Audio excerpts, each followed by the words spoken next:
NIH is the engine that has produced all these therapies, all the fantastic therapies you hear about for cancer, heart disease, and for brain health. But it's scary about what are we going to do if that doesn't happen, if we don't get funded. So I get a certain grant from NIH, and then it's supplemented to the university to support the infrastructure around my laboratories. The simple things to think about are heat and light and cleaning up of the lab. We identified there's one gene called SYNGAP1, and this turns out to be a really important gene for learning. There are hundreds, thousands, tens of thousands of these kids who have mutations in SYNGAP.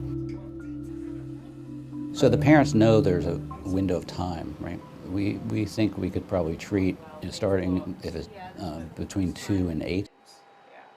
They're desperate, we're running out of time, and we're delayed, so that's not a great place to be.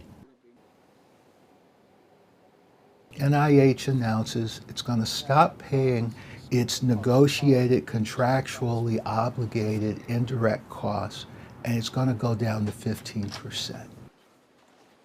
I can't work, and the people who work with me cannot work without the indirect support. We need the maintenance people, we need the janitorial staff, we need the utilities. Ultimately, we need to realize that indirect costs are just as important to research as direct costs.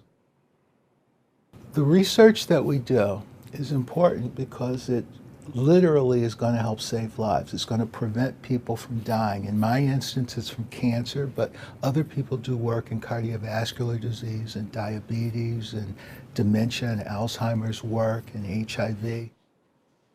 It's going to hurt us at Hopkins. It's going to hurt us nationally in that we're losing good people from the sciences. But the lady with cancer who's being treated right now, that's the one who's being hurt right now. I mostly study suicide prevention, largely in terms of the roles of opiates and firearms. So by looking into these deaths, figuring out what things might have contributed, what things might have stopped these deaths, we're able to implement those interventions. Without this research, I don't see how we can slow this crisis. I think it's important people realize that suicide is a public health crisis. Overdose is a public health crisis. These are things that we can only address through a public health lens. These are things we need to be applying our resources towards. And although they use resources, there's few things that are as valuable as human life. And if we're going to be spending money on something, saving lives seems like a pretty clear winner.